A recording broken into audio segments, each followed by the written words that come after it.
5권의 내용을 한번 훑어보죠. 지금 제목이 밑에 있어요. 법의 전문, 사고, 프로 오이미언. 아테네인은 강제성을 지닌 법률들 앞에 권고와 설득의 성격을 갖는 전문이 있어야 한다고 역설합니다. 강제성을 띠는 법률만 있어서는 안 되고 법률 앞에 전문이 있어야 된다고 얘기해요. 그 전문에는 어떤 내용이 들어가냐 하면 왜 법을 따라서 살아야 되는지, 이 법은 왜 지켜야 되는지, 그걸 설득하는 내용, 이 법에 따르라고 권고하는 내용, 그런 내용이 먼저 전문에서 전문에 담겨 있어야 된다는 겁니다. 이런 서곡 혹은 이런 전문의 전형적인 사례를 4권과 5권에서 보게 돼요. 이 두 권에 포함되어 있는 전문에는 시민들이 공경하거나 귀하게 여겨야 할 것들이 서열이 제시되고 있습니다. 먼저 전문은 두 가지 방식으로 전문이 있어요. 하나는 법률 전체의 맨 앞부분에 들어가는 전문이 있고, 법조항들, 중요한 법조항들 앞에 들어가는 전문, 그런 식으로 이원화되어 있어요. 모든 법조항에 전문이 있을 필요는 없고 중요한 법조항 앞에는 전문이 들어가요. 그리고 법 전체, 법전 맨 앞에 전문이 들어가요. 그 전문은 오늘날 우리 헌법에 있는 전문이라든가 이거하고는 좀 성격이 좀 다를 거예요. 설득과 권고, 설득과 권고의 내용을 담는다는 얘기죠. 앞서 우리 4권을 살펴봤는데 4권 끄트머리 끝부분에 이미 전문에 해당되는 게 나오기 시작했어요. 새로운 이주자들에게 연설하는 내용이 있는데 그 부분이 전문이 시작된 부분이라고 할 수 있어요. 4권. 거기에서 신들과 선조들을 어떻게 공경해야 하는가를 설명하고 있습니다. 어떻게 공경해야 되냐. 그리고 5권에서는 그 다음으로 혼, 몸, 재산 등을 어떻게 귀하게 여겨야 하는가에 대해서 계속 이야기가 이어집니다. 요거는 총론 성격의 전문에 해당되는 부분입니다. 이 부분에 따른 아테네인에 따르면 인간이 지닌 것들 가운데 혼은 인간에게 가장 고유한 것으로서 신들 다음으로 가장 신적인 것이라고 얘기합니다. 신들 다음으로 중시해야 될 것이라고 얘기합니다. 따라서 우리는 이것을 두 번째로 귀하게 여기고 명예롭게 해야 된다. 혼을 명예롭게 만들어야 된다는 거예요. 사람들은 자신들이 그렇게 하고 있다고 생각하지만 오히려 혼을 욕되게 하곤 한다라고 얘기해요. 그러면서 아래 7가지 경우를 들고 있어요. 그중 한 경우만 들면은 어린이는 어린이 되자마자 혼이 원하는 것이면 뭐든 하도록 기꺼이 내버려 두는데 이것은 혼을 해치는 것이지 명예롭게 하는 것이 아니다 라고 첫 번째로 얘기하네요. 이런 식으로 7가지를 얘기하고 있어요. 이 전문의 내용은 설득하고 권고하는 내용인데요.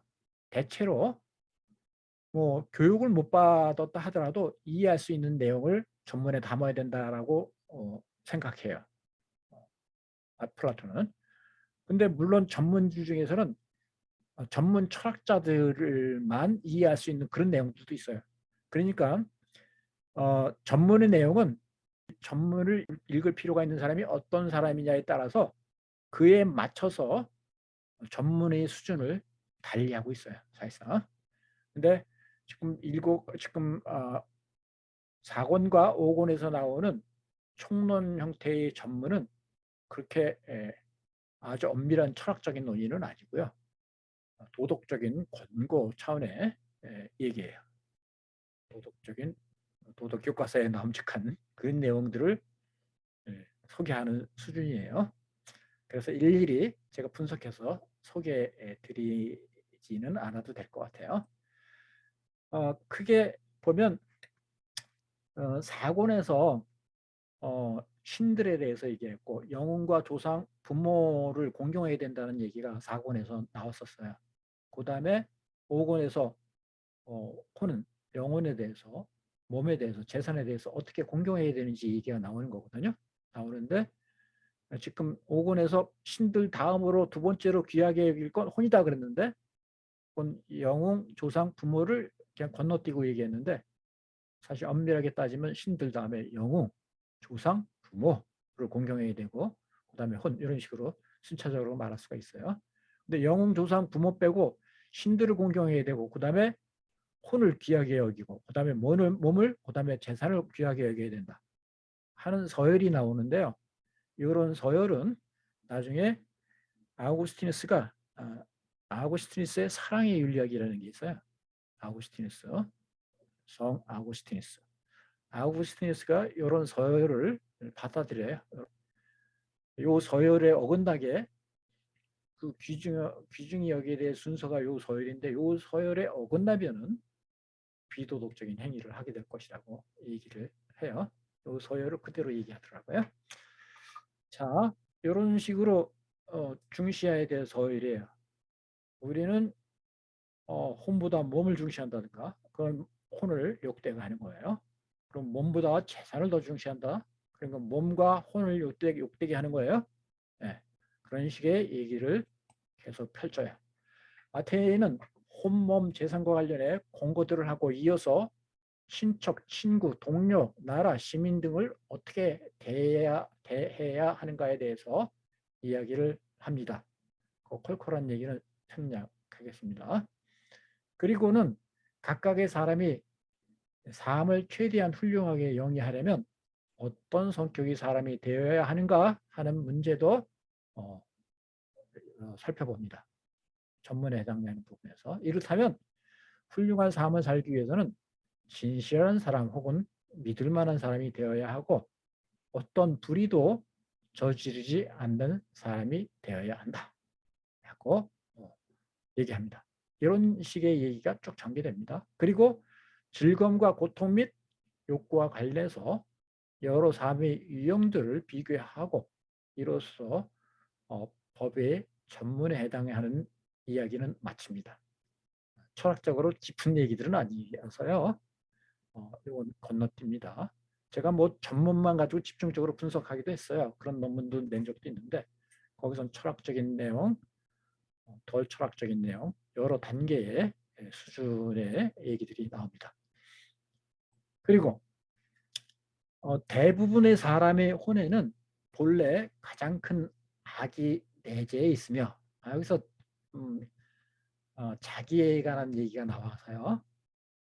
자기에 관한 얘기를 하나 추가하도록 하겠습니다. 이 전문에 해당되는 내용 중에서 자기, 이건 흥미로운 얘기라 그냥 추가했습니다.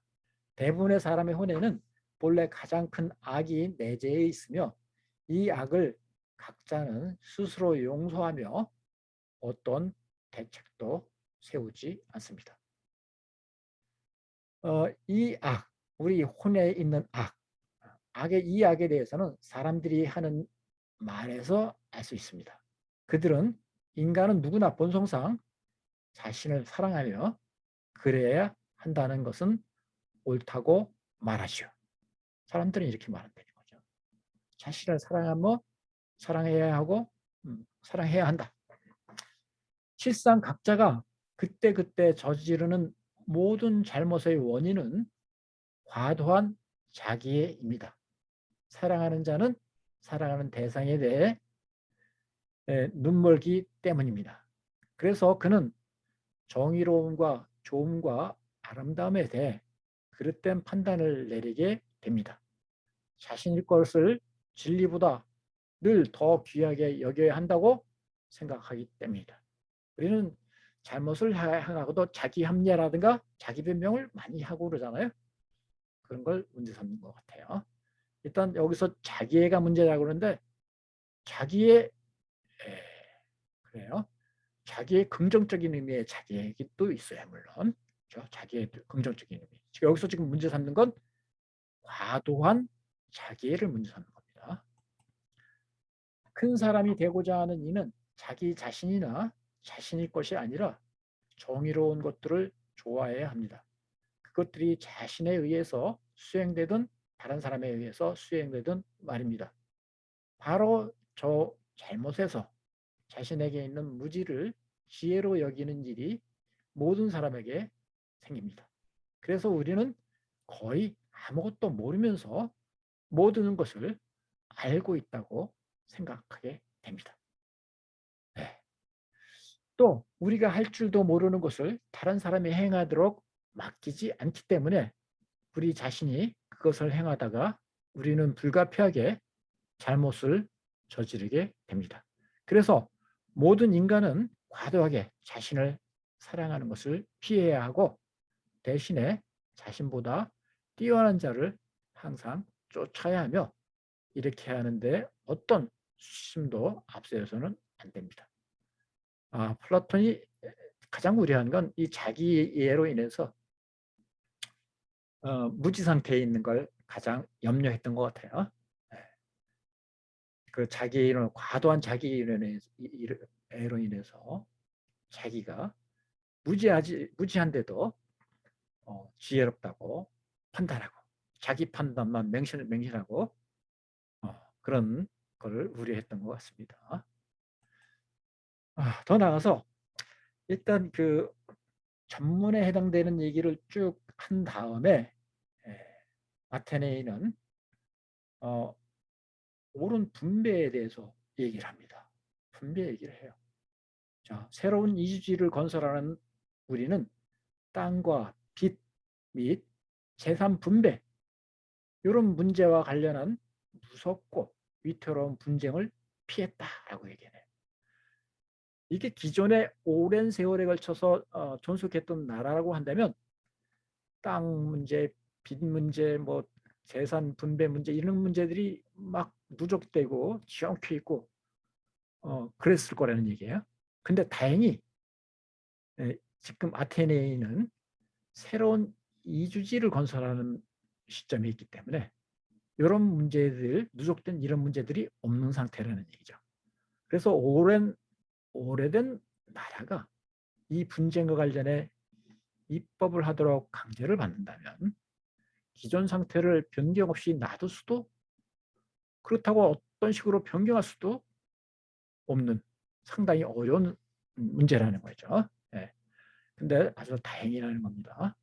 근데 이주지 건설에 착수하는 시점에서 땅과 집 문제로 사람들 사이에 적대감이 생기지 않도록 하기 위해서 옳은 분배 방식은 무엇인가를 고려해야 한다고 아테네인은 봅니다. 분배의 문제를 다룹니다. 분배 문제.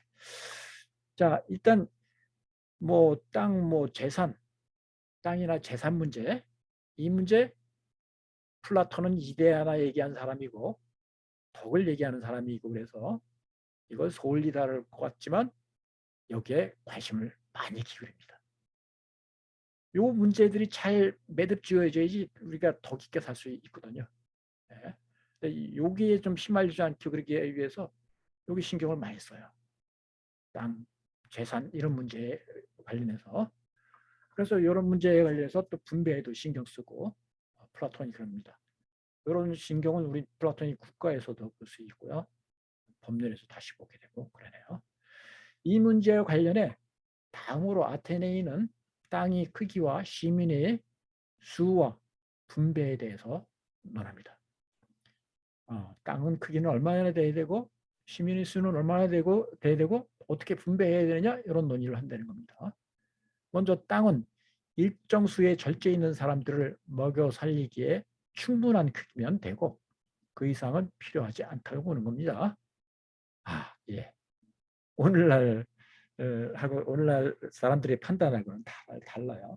그리고 시민들의 수는 인접국 사람들이 불의를 저지를 때 자신들을 방어하고 이웃나라 사람들이 불의를 당할 때 어느 정도는 어려움이 없이 도울 수 있을 만큼 되어야 한다라고 얘기합니다. 자, 플라톤은 사실 재산이라든가 부라든가 이런 걸 상대적으로 상당히 낮게 평가하죠. 근데 오늘날 세계는 대부분 이런 문제에 다 전력 투구하고 있는 것 같아요. 국가, 통치자, 예?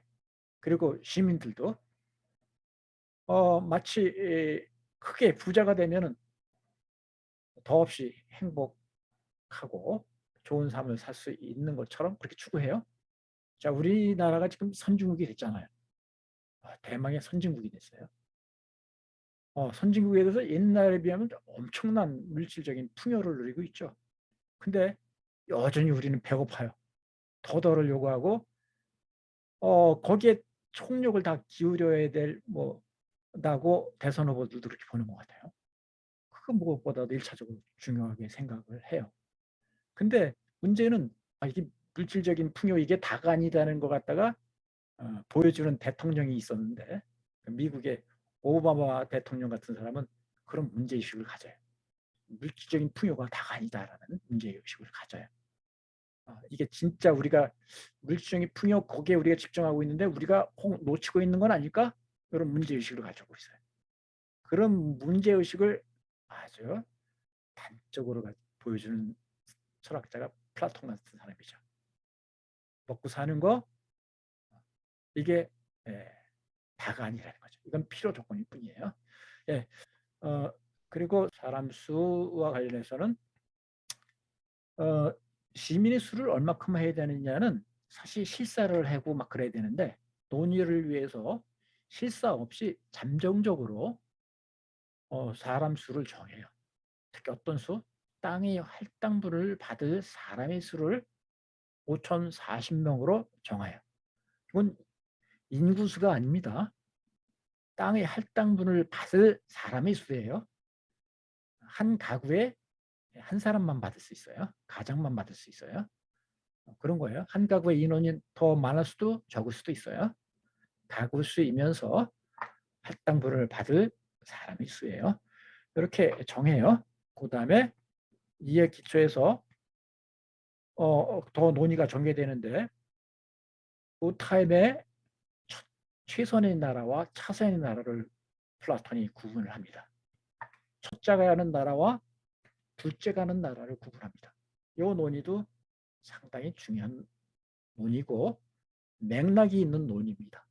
첫째가 하는 나라와 정치체제 그리고 가장 훌륭한 법들에 대해서 얘기하는데요. 여기서 친구들이 것들은 참으로 공동의 것이다 라는 옛 속담이 나라 전체에 최대한 실현되는 곳에 첫째가 하는 나라, 즉 최선의 나라가 존재한다고 보고요. 최선의 나라는 이런 나라에 존재해요. 친구들이 것들이 참으로 공동의 것이 되는 것. 친구들이 것들은 공동의 것이라는 요 속담, 이 속담을 기억해 두시라고 제가 첫 번째 강의 때 말씀드렸습니다. 첫 번째 강의 때 국가편의 얘기를 조금 개관해서 보여드렸죠. 국가에서 어떤 좋은 나라의 성립 조건을 말씀드렸는데 그 좋은 나라는 국가에서 하나의 나라거든요. 다른 말로 하나의 나라, 아름다운 나라라고 말하는데 하나의 나라를 만들기 위해서 친구들의 것들은 공동의 것이라는 속담을 그 나라에 실현하고자 해요. 플라톤은. 근데 바로 그런 나라는 최선의 나라라고 법률편에서도 인정을 해주네요. 그런 나라. 친구들의 것이 공동이 되는 나라, 그 나라 최선의 나라라고 인정을 해요. 그런데 이런 상황이 즉 부녀자들이나 아이들이나 모든 재산이 공동의 것이 되는 상황이 어딘가에 지금 있든 언젠가 있게 되든 간에 그런 곳에서는 자신의 것이라 불리는 것은 온갖 방식으로 삶의 전반에서 배제해야 될 것이며 본래 자신의 것들도 가능한 한 어떻게 해서든 공동의 것이 되도록 방법이 강구될 겁니다. 라고 얘기하네요. 예. 자신의 것이 없는 나라. 예. 사유화가 금지된 나라. 사회가 추구되지 않는 나라. 이 나라가 최선의 나라라고 말하네요. 이렇다면 눈과 귀와 손이 공동의 것을 보고 듣고 행하는 것으로 여겨지도록 말입니다. 또한 모든 사람이 같은 일들로 기뻐하고 고통스러워함으로 해서 최대한 일치하여 칭찬하고 비난하도록 할 겁니다. 그리고 나라를 최대한 하나로 만드는 법률이 있을 겁니다. 누구든 이런 법률의 기준과 다른 기준을 덕에 있어 법률의 우월성을 위한 기준으로 놓는다면 그는 결코 더 옳은 기준을 놓는 것도 더 좋은 기준을 놓는 것도 아닐 겁니다. 그러한 나라에는 아마도 신들이나 그들의 여러 자손들이 거주할 것이며 그들은 그와 같이 삶을 영위함으로써 거기서 기쁨을 누리며 거주할 것입니다. 신들이 살 법한 나라, 최선의 나라예요. 이 최선의 나라는 하나의 나라죠. 모든 것이 공유인 하나의 나라. 심지어 이 하나의 나라는 생각하고 기뻐하고 고통스러워하는 것도 다 일치된 하나의 나라. 이런 하나의 나라를 플라토닉 국가에서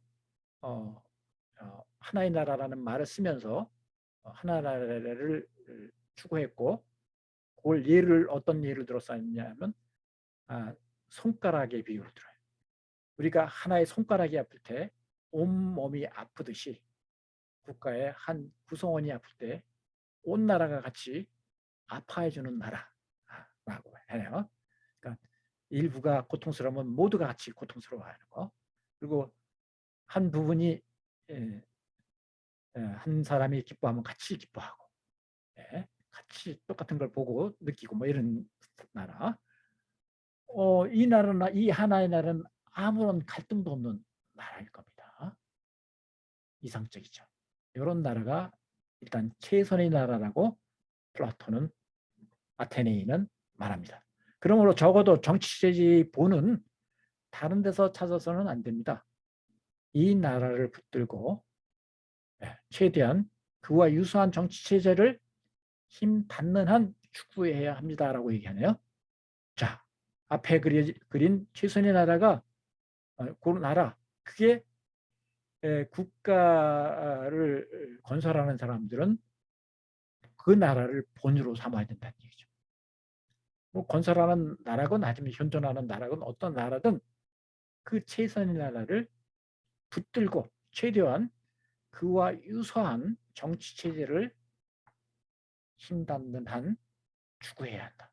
우리가 지금 다뤄온 나라가 실현된다면 그 나라는 어떤 면에서는 불멸성에 가장 근접하고 차선의 방식으로 하나의 나라가 될 것이라고 얘기하는 거예요. 플라톤이 그 법률에서 그리는 나라는 차선의 나라예요. 차선의 방식으로 하나인 나라예요. 차선의 방식으로 하나인 나라를 그리는 거예요. 플라톤이 국가는 최선의 나라를 그린 거예요. 최선의 방식으로 하나인 나라를 그려보고 싶었던 거고요. 그에 비해서 법률은 이 최선의 나라에 가장 근접한 차선의 나라를 그려보고 싶어 하는 겁니다. 국가에서의 국가는 공유 국가를 본유로 삼았다면, 물론 공유는 수호자들, 가장 통치자들, 군인 계층, 그리고 생산자 계층이 있는데 생산자 계층에는 사유재산을 허용해요. 통치자 계층과 군인 계층만 에게만 공유를 요구해요. 플라톤은. 자, 그리고 플라톤은 기본적으로 공유국가를 제시하고자 했던 거예요. 공유국가를 제시하고자 했던 데 비해서 법률은 그 본에 가까운 나라를 모색하는 거라고 할 수 있어요. 그러니까 차선의 방식으로 하나의 나라를 만들고자 해요. 하나의 나라에 가까운 나라를 만들고자 한다는 거죠. 자, 그 법률에서 어떻게 차선의 나라를 만들어 가는지 우리 계속 오늘도 그리고 다음에도 계속 보게 될 겁니다. 일단 땅의 할당분을 5,040명에게 나눠줄 때 나눠줘요. 땅의 할당분을 받을 5,040명에게는 땅과 집을 똑같이 분배해야 된다고 말합니다. 땅하고 집은 똑같이 분배해요. 그리고 이 새롭게 건설된 이 나라는 도심과 시골이 구분이 되는데, 중앙에 도심이 있고 외곽에 시골 지역이 있어요. 농토가 있어요. 외곽에 있는데, 도심의 집 한 채, 시골의 집 한 채, 이렇게 갖는 거예요. 각 가구별로 두 채의 집을 가져요. 그리고 두 땅덩어리를 가져요. 도심지의 땅을 갖고 시골의 땅을 갖고 이렇게 가져요. 그게 기본 재산이에요. 그들의 기본 재산이에요. 땅의 할당분을 가진 사람은 그것을 신의 땅이요 나라 전체의 공유물이다 라고 여겨야 된다는 얘기죠. 내 것이라고 판단하면 안 돼요. 그런 측면에서 공의 정신을 일부 담고 있어요. 그러나 내가 계속 사용하고 이용하고 내 자식에게 물려줄 수 있어요. 이건 상속할 수 있어요. 그런 의미에서 내 소유예요. 그러니까 토지 공개념 이런 개념이 더 철저하게 요구되는 사회 나라네요. 시민들은 그리고 똑같이 할당분을 받지만 출발 단계에서부터 시민들 간에는 재산상의 불균형이 존재해요. 왜? 다른 나라에서 이주해 온 사람들로 나라가 구성되는데 이들이 재산을 똑같이 갖고 오는 것이 아니기 때문에요. 그래서 재산에 따라서 시민은 네 등급으로 구분이 됩니다. 시민들은 부의 그리고 부의 증감에 따라서 다른 등급으로 전환될 수도 있어요. 그러니까 이 새로운 이주지에서 나라를 만드는데 이미 그 제사를 들고 올 거 아니에요? 가져올 거 아니에요? 근데 그거를 무시할 수가 없었어요. 그래서 그걸 인정해요. 그냥 빼앗을 수도 없잖아요. 너무 억울하죠. 그러니까 그걸 인정하다 보니까 그 재산 등급이 4단계로 나눠져요. 4등급이 나눠지고 4등급에 대해서는 세금을 달리해요. 부자, 가난한 자 등등 세금을 달리해요. 그리고 벌금도 부유한 사람한테는 더 받고 가난한 사람한테는 덜 받아요. 같은 사안 관련해서도 뭐 현대에도 이런 논의가 지금 되고 있는 걸로 알고 있어요. 그런 식의 일단 네 계층이 나눠진다. 재산상으로.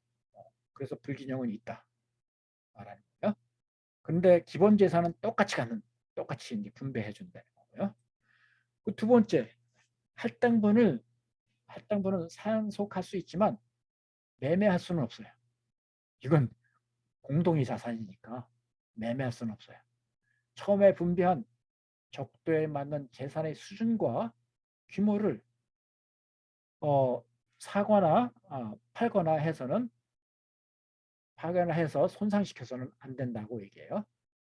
그런 규모를 서로 사거나 팔거나 해서 그 규모를 손상시키면 안 돼요. 맨 처음에 딱 나눠준 거. 기본 자산은 사거나 팔거나 하면 안 돼.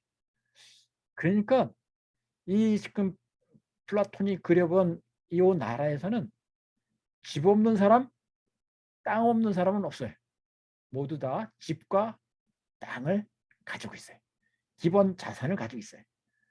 적어도 그래야지 시민으로서의 삶을 제대로 영위할 수 있다고 본 거죠. 다 빈털터리가 돼서는 시민으로서의 삶, 시민으로서의 행복을 추구하기는 힘들다고 본 거죠. 그리고 이 나라의 이 체제에서는 크게 돈벌이가 되는 일은 없으며 그 결과 자연에게 어울리지 않는 어떤 돈벌이에 종사하는 것은 필요하지도 허용되지도 않아요. 이렇다면 나라에는 또 은과 금을 개인이 소유하는 것을 허용하지 않아요. 이게 금과 돈 이런 걸 허용하고 그러면 또 탐욕을 부리게 되고 빈부 차이가 생기고 등등 다 그런 걸 고려하는 거예요. 그리고 돈의 경우는 불가피한 일상의 거래를 위해 필요한 것이나 혹은 품삯으로 쓸 것만 허용하고 그리스 공용 화폐의 경우도 철저히 관리를 해요. 그리고 혼인할 때 지참금도 허용하지 않고 그리고 대금업 등도 금지를 해요. 왜? 예, 왜 이런 걸 금지하느냐? 아주 부유한 사람이 훌륭한 사람인 경우는 있을 수 없다고 보네요. 이 논리가 뭐 치밀하지는 않아요. 치밀하지 않은데 관심 있으면 한번 보세요. 찾아서. 또한 시민들이 가능한 한 행복하고 우애가 있어야 하기 때문에 대금업이라든가 뭐 지참금이라든가 뭐 금은 소유한다든가 이런 것들을 다 배제하려고 하는 거예요. 가능한 한. 이게 다 빈부차의 원인이 되버리니까 빈부의 문제가 되니까 이런 걸 배제해요. 이 대금업과 관련된 얘기는 플라톤의 오랜 관심이 있던 문제예요. 지금 이 빈부의 문제 이런 문제에 다 오랜 플라톤의 관심이 있던 문제들이에요. 대금업과 관련된 얘기 어떻게 진전되는지 봐봐요.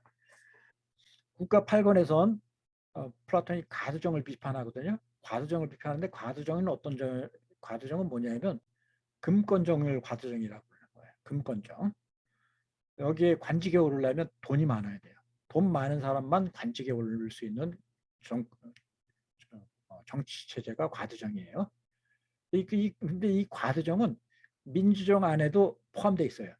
플라톤이 얘기할 때 민주정은 온갖 민주정은 자유를 중시하는 정치체이기 때문에 그 민주정 안에는 과두정의 요소도 있고 참주정의 요소도 있고 온갖 요소가 다 포함되어 있어요. 온갖 사상, 온갖 정체가 다 들어있는 자파정거 같다라고 얘기해요. 모든 게 다 들어가 있어요. 사실 오늘날의 우리 민주정 속에 보면 돈 있어야지 뭐 국회의원도 출마하고 뭐 등등 하고 그러잖아요. 돈이 상당히 중요하잖아요. 그래서 우리 사회에 과두정적인 요소가 상당히 있어요. 우리 사회도 자본주의가 이제 과두정적인 요소가 있는 거죠. 근데 이 과두정을 비판하면서 이렇게 얘기해요. 무엇보다도 과두정이 문제인 건 뭐냐면 한 사람은 자신의 모든 소유물을 팔고 다른 사람은 이 사람의 것을 사서 갖는 것이 허용된다는 거죠. 그러니까 한쪽 사람이 완전 빈털터리가 될 때까지 다른 쪽 사람이 다 털어먹을 수가 있는 이런 사회라는 거죠. 빈털터리가 될 수 있는 사회라는 거예요. 이걸 아주 과정의 가장 심각한 문제라고 봐요. 자본주의 사회에서 오늘날 우리 사회에서 이게 사실 이렇게 되고 있어요. 그래서 노숙자가 되기도 하고 등등 하고 그러잖아요. 그런 현상이 나타나잖아요. 과두정은 파멸의 길로 들어서는데 어떻게 해서 파멸의 길에 들어서냐면 이 통치자들이 다음과 같은 법률을 대책으로 이용하지 않았기 때문에 그래요. 어떤 법률을? 누구든 자기 재산을 제 마음대로 처분하는 것을 금하는 법. 이런 법이 없다는 거죠. 자기 재산을 마음대로 처분하는 거? 이건 기본적으로 처분해서 안 될 것이 있어요. 근데 재산 모두를 마음대로 처분하게 허용하는 게 문제였다는 얘기예요. 자발적인 계약들의 대부분을 당사자의 위험 부담을 조건으로 체결하는 것을 지시하는 법. 이런 법이 또 없었던 것도 문제라고요. 이 법의 내용이 뭐냐면 말이 힘들게 돼 있어요. 자발적인 계약들의 대부분을 당사자의 위험 부담을 조건으로 체결하는 것을 지시하는 법. 이건 뭐냐면 그 이자를 돈을 빌려주고 이자까지 챙기려고 하면은 원금 상환을 안 해도 된다는 법이에요. 돈을 빌려주고 이자까지 챙기려고 그러면 원금을 상환하지 않아도 된다는 법. 요게 바로 이런 이렇게 힘들게 표현된 법이에요. 이 법은 이렇게 말해. 덕의 마음을 쓸 수밖에 없도록 하는 법. 이렇게 표현해요. 플라톤은. 플라톤이 법률편에서 바로 이 법을 제시하고 있어요. 대공업과 관련해서 이 법을 시행해요. 국가편은 40대 때 쓴 거고요. 법률은 80다 돼서 70대 후반에 쓴 건데요. 그때까지 이 생각을 계속 유지하네요. 대금업도 금지한다. 혼인할 때 지참금도 허용하지 않고 대금업 등도 금지한다. 이자를 붙여서 돈을 빌려주어서는 안 된다. 그런 돈을 빌린 사람은 이자도 원금도 일체 갚지 않아도 된다. 굉장한 법이죠. 오늘날은 용납될 수 없는 법이네요. 예, 이자까지 받으려고 하면 원금까지 상환하지 않아도 되는 법이에요. 앞서 얘기했던 그 법이죠. 이 법을 법률편에서 시행하고자 하는군요. 그 5,049가구라는 자그마한 가구에서 요거를 시행해 보고자 해요. 요거를 하는 이유는 아까 말씀드렸던 이유에서예요. 아주 부유한 사람이 훌륭한 사람이 경우는 있을 수 없고, 또한 시민들이 가능한 한 행복하고 우애가 있어야 되니까. 우애가 있어야 되니까. 이런 법이 시행되지 않으면 빈털터리 되는 사람들도 있고 문제가 많이 생긴다는 거죠. 자, 입법가는 빈부의 한계를 또 공포해야 한다고 봐요. 빈부의 한계를 공포해야 된다. 우선 기본 할당분을 가난의 한계로 보고 그 수준보다 재산이 줄어드는 것을 관리들이나 명예를 추구하는 시민이라면 누구나 간과해서는 안 된다. 네. 이건 이 기본 재산은 그대로 가난의 한계로 한계 그 수준은 계속 유지될 수 있도록 해야 된다는 얘기죠. 사고 팔고 할 수도 없고 그걸 어떻게 부당하게 거래한다든가 그건 큰 처벌을 한다든가 등등 이 방식으로 그걸 유지해야 된다고 보는 거죠.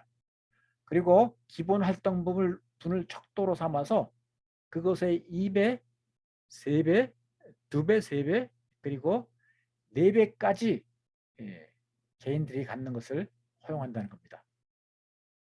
그러나 이 한도를 넘는 것은 용인하지 않고 초과분이 있는 경우에는 나라나 나라의 신들에게 그것을 바쳐야 된다.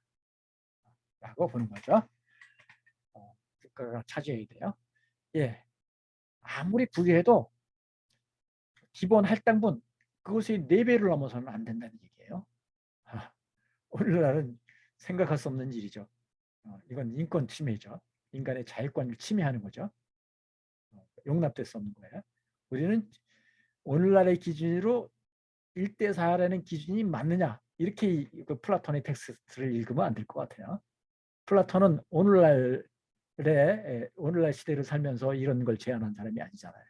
그리고 그는 그 그리스에서도 특정 지역에 5,040가구가 사는 한 나라를 기준으로 말하는 거잖아요. 그래서 우리가 봐야 될 것은 플라톤의 정신을 읽어야 될 거예요. 빈부격차가 심하면 안 된다라는 이 의식, 빈부격차 심해지고 양극화가 돼서는 안 된다는 의식을 상당히 강하게 가지고 있어요. 플라톤은. 그 정신을 읽어야 돼요. 이건 빈부격차를 어떻게든 해결하려고 신경을 썼다는 거. 그런 걸 주목해 볼 필요가 있어요. 그리고 어떤 면에서는 기본적인 시민들은 기본 생활을 유지할 수 있도록 일정한 재산을 보유할 수 있도록 해야 된다는 거. 이런 정신은 예, 오늘날에도 상당히 아마 고려해 볼 만한 측면이 있을 거예요. 아마 베이직 인컴 같은 것도 이런 아이디어하고 맞닿을 수도 있을 것 같아요.